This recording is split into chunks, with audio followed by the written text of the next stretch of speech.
notre paysage se modifie à vitesse grand V.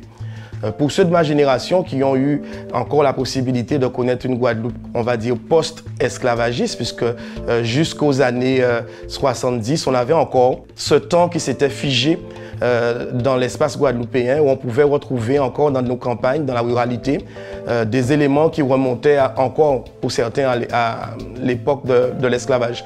Je prendrai un exemple, ce sont les anciennes Wikasneg, des anciennes habitations, qui pour beaucoup ont disparu, ont été supprimées, écrasées, sans aucune protection.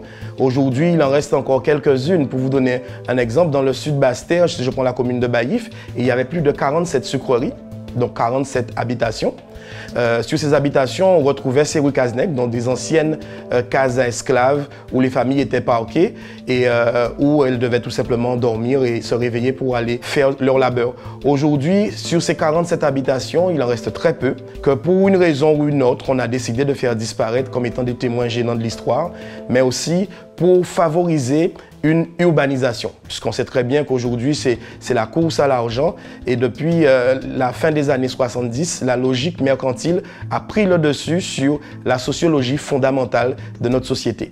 Même dans le parler créole a beaucoup évolué. C'est sûr qu'une langue vivante est vouée à bouger, à évoluer, mais on se rend compte que des mots tout simples comme cossier, comme on pile, on chaille, on l'eau, ont tendance à être remplacés par des mots beaucoup plus français, voire même américains.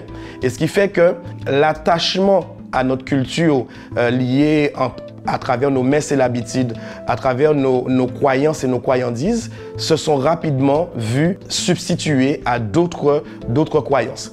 Aujourd'hui, si on regarde dans le domaine immatériel, la connaissance autour de tout ce qui concerne les lunaisons, les doucous, les plantations, sont devenues des choses qui pendant longtemps sont restées obsolètes et aujourd'hui qu'une certaine tranche de la population veut se les réapproprier, on se rend compte que les éléments fondamentaux deviennent de plus en plus rares. Donc notre société est en train de vivre une désagrégation des fondamentaux, de ce qui faisait le socle de la culture et l'élément principal de ce socle, c'est surtout la personne âgée. Puisque la personne âgée dans notre société était celle qui faisait traverser la connaissance dans le temps et devenait le référent de la société à différents niveaux.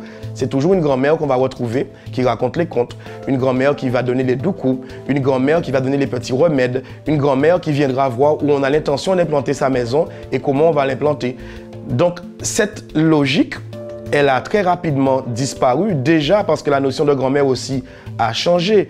Dans la notion de grand-mère des gens de ma génération, c'est la bonne maman, bonne maman comme on dit en créole, qui était cette personne qui ne criait jamais, qui ne tapait jamais, mais qui était toujours là. Tandis qu'aujourd'hui, on est grand-mère beaucoup plus tôt, sans pour autant qu'on maîtrise les connaissances empiriques de la société créole. Donc ce qui fait que les enfants s'éloignent petit à petit de cette connaissance empirique.